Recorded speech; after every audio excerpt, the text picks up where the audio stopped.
Assalamu alaikum. I'm Zaki Bika Falodium today, and we're with Hassen Ebrahim, author of Marabastad to Mogadishu, in the rain early morning, and we're doing an exciting interview. Assalamu alaikum, Hassen Ebrahim. How are you? Wa alaikum salam wa rahmatullahi wa barakatuh. I'm very well, thank you. Alhamdulillah. So tell us, what was the inspiration behind writing this book? The inspiration behind writing the book was more a tribute. It was a tribute to a number of the people that I worked with. In particular, and later today, I attend a memorial for two young men that died 30 years ago in a military operation in Park Station. Okay. That was Prakash Napier and Yusuf Ekelwire. All right. They passed on 30 years ago, and we're celebrating their lives and so on. They're amongst a number of people. I was a product of the June 76 time.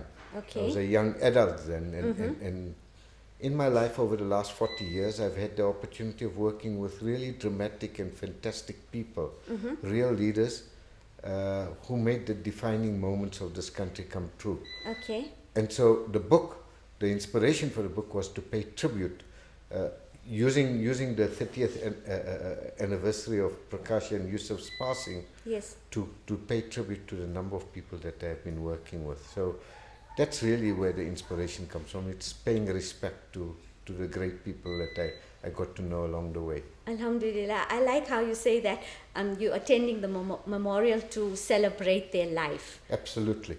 Absolutely. These were young lives that were lost very early, but their lives were not to be mourned. They were there to be celebrated, understood, known, learnt about, so that at least young people could also follow the great example that they set. Yeah, Alhamdulillah. absolutely. Hassan, do you think that there's tenacity in our youngsters today like they were 30 years ago? I think there's tenacity in our young people all the time. Okay. Young people are what they are, and they are driven by their social and political and economic influences. As I know them, they are extremely motivated and really dynamic. And so all we can do is to give them support. And guide them, I think. And guide them, yes. Absolutely. What period of your life, as written in your book, do you appreciate the most? I can't really say there's a particular period in my life. The last 50 years have been really fantastic years. The highlights, of course, and the most difficult years were the years in exile and the years in making the two constitutions. So I participated in the drafting of the constitution of this country. Great moments in my life. And the years of exile were hard years of my life. Okay. Yeah, so I remember them very well. Okay, without giving out a lot of the book, I haven't read the book, hoping to get one, inshallah. How can you just touch on the bit about being in exile? Well, I left into exile at a very young age, and I left because security reasons made it impossible for me to stay. If I stayed, not only would I have been arrested, but the lives of other people would have been affected. So I had to leave the country. Okay. And I left the country, spent most of my time in Botswana, where I was part of the leadership of the ANC, both political and military. But the dramatic and dynamic times that we lived in exile were really between 1985, 86 and 1990. Okay. Dramatic years where we took enormous strides, did fantastic work. A number of young people came into the fold, into the struggle, became active both politically and militarily, and they helped topple the apartheid government and really produce the freedom that we have. So that's a period that one needs to celebrate, because it brought an end to a period of apartheid. And our young people today don't know enough about the past, and they need to be told about it. And some of them would say, so what? But that's quite a nice thing in a different kind of a way to hear, because I'm glad people don't have to live through the experiences that we lived. Absolutely. And the fact that people have the freedoms that we currently have and they take so for granted, I'm fine with that. So, do you think that time in exile, did it have anything to molding your personality and character? Yeah, well, it did. It hardened one. It was a very difficult time. It was a time in a different kind of a way. It was very much a war zone. Yes. We lived the lives of people at war, which is what we were. Unfortunately, I'm still living in a war zone in Somalia. But so yeah, it does shape. It does a lot to shape one's personality, one's character, one's outlook. Unfortunately, there are good things, but there are difficult things as well, which I'm learning to cope with now, which is Yes. family, people close to you, people you love, and so on. And we were so focused on what we were doing, we didn't often give our family enough credit and attention. Okay. And so I suppose bringing up, trying to have a family and children, not very easy things. And a lot of joys, but a lot of regrets. Yes. Yeah. But if you look at the bigger picture, absolutely there must be more virtues there.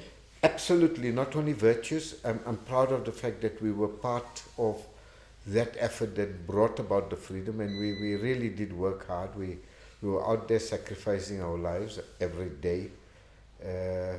But it was worthwhile. So I look back and I think it was really worthwhile. Alhamdulillah. Hassan, you've authored a few other books. Yes. Are you trying to build a connection between them and this one, Marabastad to Mogadishu? When I had that question, unconsciously, I think that's probably what is happening, in a sense that other stuff I've written is really related to the constitution making process. All right. Which is really the period, a part of what I'm doing in this book, and a part of what I do. And because I write non-fiction, Yes. it is about my life and my work and Yes. so on. So there is, without a Definitely. doubt, there's that connection. Okay. So there is a connection, and so this is a second book that I've authored completely. I've co-authored a number of other books, and there's a couple of others that are still on the line, more related to constitution making and looking at the future. Yes. Okay. The title, Yeah. it's really captivating. Why that title? Well, I started my life in Mogadishu, in Marabastad.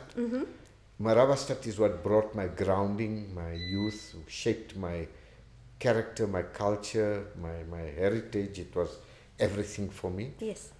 And it formed the basis on which I got involved politically, and then eventually went into exile. I came back into the country, did the constitution, and now I'm working in Mogadishu.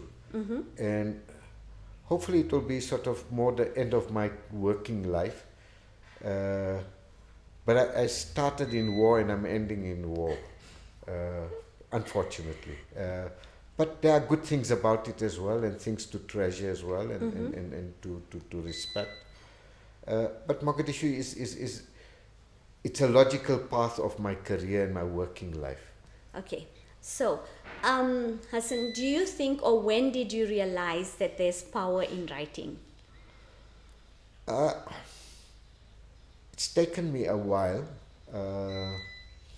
more because I'm such a lazy reader myself. Okay. I'm an exceedingly lazy reader, and I have to force myself into reading. But writing has been quite a cathartic exercise, and the power of writing, aside from what you communicate, it did a lot to heal my own soul. Okay. So it was cathartic, it was getting things off my chest, Yes. and expressing myself in ways in which I couldn't otherwise. Yes. I'm not a great speaker, so I try to write and Yes. express myself. So I think, yes, it's an important thing, but the value of it all is hopefully, and I see this in my grandchildren, and that's really my hope for the future. And encouraging them to read is Yes. really so important. So, well, one has got to do one's own, but in that Yes, direction. absolutely. You've got a message to send, and you want the youth to get back into reading, because it's so vitally important nowadays. Yeah. Look, I think it's more than vitally important. It's our lifeblood, in the Yes. sense that, from a religious point of view, from an Islamic point of view, knowledge is absolutely fundamental. If you Absolutely. don't have knowledge, you're lost. Yes. And what is there about a human being other than striving for more knowledge? And the hunger and the thirst for knowledge must be something we inculcate amongst our young people. And how else do we do it other than, for a start, reading, Yes. encouraging reading. So we Yes. need a youth to move them away from their mobiles and their apps and their Yes. computers. And their into self-obsession. Yes. Absolutely. And Yes. they need to get into reading because it spreads their own ideas and thoughts. It improves their own knowledge and culture. Fundamental. Okay. Hassan, is there hope for South Africa, and particularly I can't say Marabastad, for Tswane? Is there hope? Because there's been so much negativity spreading for a long while now. Is there hope? Do we leave or do we stay? No, I've lived through dark periods before, and I think we're living through a dark period now. Okay. Pun intended, in fact, with the electricity being out. Yes. But the point about it is that there's always hope. And if there's anything that can give you hope, it's our community. If you look at where we came from, the period we lived through, and what we have made out of our lives, then there's no doubt that there is hope. I look at particularly Muslim communities throughout the world. I can still say to you that there's no place better than this country. Okay. There's no place that gives young people greater hope than this country. Notwithstanding all the terrible things that we are experiencing now, Yes. from load shedding to Water crisis. Yes. to service delivery to to corruption. Yes. But I think if anything, we can motivate our young people to be part of changing our culture and society. And the young people look throughout our history. Our young people are the people who are responsible for changing the history of our country. So we must turn back to our young people and not only give them hope, but inspire them, because they are our leaders and who will be responsible for changing this country into a better place for us. And I have no doubt. I mean, as dark as the time is, I've lived through dark times. I'm still living in a very dark time and looking at Mogadishu and looking at Yemen, Libya, the countries I work in. Well, you can't find more difficult and depressing situations than that. Than those, yes. But notwithstanding all of that, there's hope. And for me, as long as you have belief, if you believe in your religion, if you believe in Allah, you must have hope. What is there about life if you cannot have that hope? And hope must be there. And our task is now the older people, and passing on something to the young people, is to hopefully provide them with some motivation, inspire them, and give them that hope.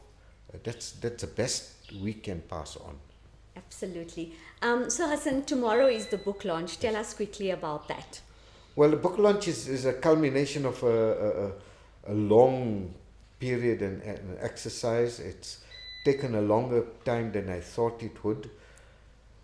But it's been very much tomorrow's meeting will be not so much a launch of a book of myself. Yes. It will be a launch, it will be a very public thing in the sense of paying tribute and respect to the people I worked with, and those people will be in the audience. So launching the book will be done in an interactive way with them. Hopefully it's one of the first and different types of book launches that we'll have. So it's a very different book launch. Okay. So the people I pay respect to, a lot of them are there. And those that are not there and have passed on, we'll be paying respect and recognizing their role. Yes. They're dramatic people in our society, in our community, which our community doesn't know about. Absolutely. And for me, it's to introduce those people. Okay. And hopefully they will serve to inspire our young people. Inshallah. Because as young people, men and women, what they did in our community is unheard of. Nobody knows about it. Yes. We need to make it known. Absolutely. This book is part of that effort. The launch is part of that effort, and hopefully, we'd be able to inspire our young people. Inshallah. Because certainly in our community, incredibly great people, gems that need to be uncovered. Inshallah. So there you have it, our interview